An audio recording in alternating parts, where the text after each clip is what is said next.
Hey, and welcome to another episode of Motors and Meats. Today I'm in the wife's Volvo and we're headed down to Mobile, Alabama to the Volvo Service Center where we can have the service done on this car, but it's also a Porsche center. So while we're there, I'm going to see if I can get a test drive and something interesting.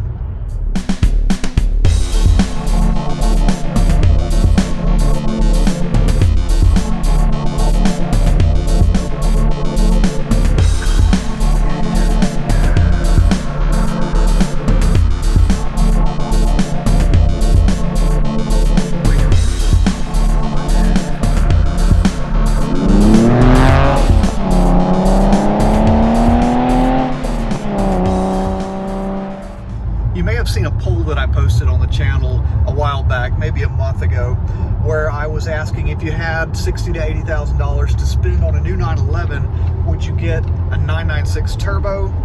Would you get a 991 Carrera S?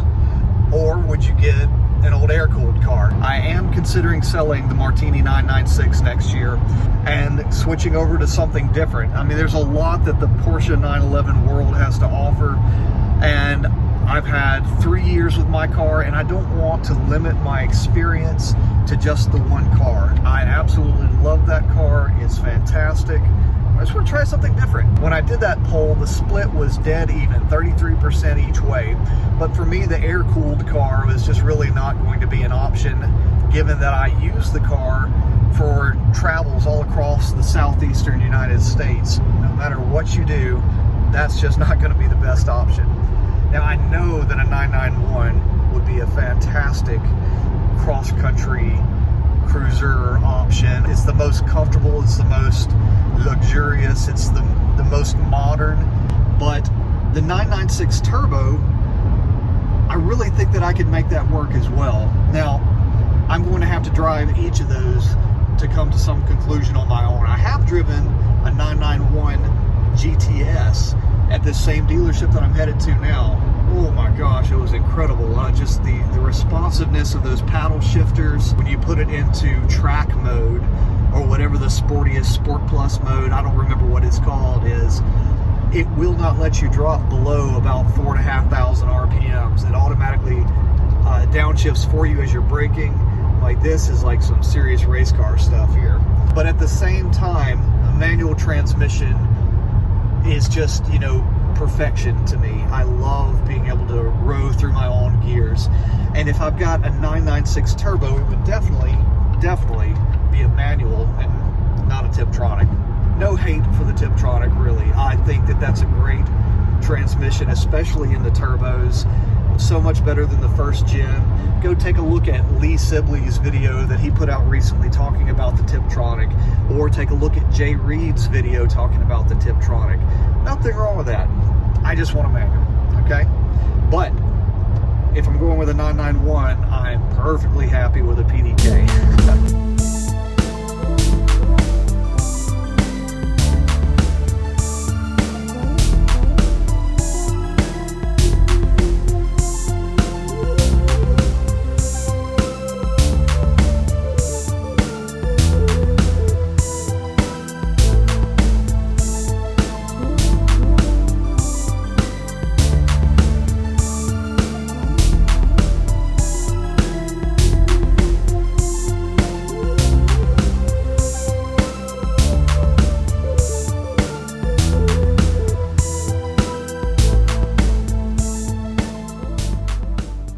Look at this GT3. Look how close to the ground it sits. My coffee cup would not even survive that. That's a 2015 GT3. It's guards red, black leather with black Alcantara and red deviated stitching.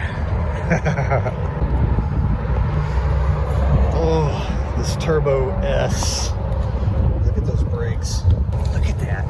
I think those brakes are as big as the wheels on my car. It's really cool to see the ride height difference in all of these. Here's that Turbo S. It's a 991.2 Turbo S. And I think that my coffee cup would survive this one. Yes. Look at that. Sitting next to it is a 991.2 Carrera. It sits a little higher than the Turbo. And then out past the end, that's a 996 996.2, and it looks like a safari vehicle by the way it's sitting. No 996 turbos. They said they rarely get those at all through here, and no 991.1 Carrera or Carrera S's, just the 991.2, which has that 3.0 liter turbo engine. And I did sit in that one. I cranked it up, and it kind of, I don't know, it was a bit of a letdown to me, I guess. I know that's probably going to offend somebody that's got one of those, but whenever I cranked it up, it just it didn't feel quite as visceral as I was expecting.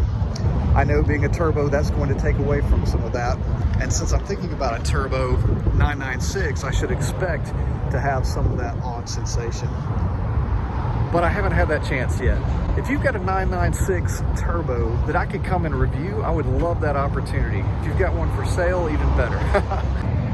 The car that surprised me the most that has caught my attention is this 981 GTS. I can remember the first time I ever saw a Cayman. I was in Iowa in a shopping mall, and there was a 987 Cayman base sitting out in the middle of the mall, and I was like, this is really cool. It's like they did something different than a 911, and it's neat. But you know, since then I haven't really paid a whole lot of attention to the Caymans, but this is really striking and very interesting. I'm very interested. This one's black on black. Look at those wheels. Jeez. Very pretty. And being a GTS, that means it's got all of the options possible from the S. Pop-up spoilers activated right here. I do love how the Boxsters and Caymans have that center exit exhaust, just like a GT3. So for comparison, there's your 911 Carrera, and then here's your GT3. Center exit exhaust. That is just a beautiful, beautiful design. Before I settled on my Fab Speed exhaust, I was looking at a lot of different exhaust options for my 996, and one option I was looking at doing was a custom 6-into-1 collector that should have allowed for a lot higher pitched sound, more race car sounding. And in order to do that, I would really need to have done a center exit exhaust, which would mean a modified rear bumper, and I just didn't want to get into that much body work, I guess. Although the sound of that would have been exactly what I was looking for. However, I do love the howl and scream of my Fab Speed Super Cubs.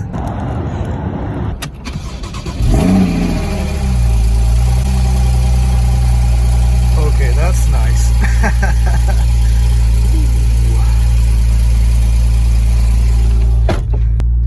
All right, so I'm checking out this 2015 Cayman GTS. So I've had it in my head that I would never really like a Cayman or a Boxster because of the seating position, that you can't go back with the seats. But I have no issue whatsoever. In fact, the way the seat's positioned right now, I can barely even reach the pedals. So yeah, there would actually be plenty of room here. So I'm not gonna rule this out because this is fantastic.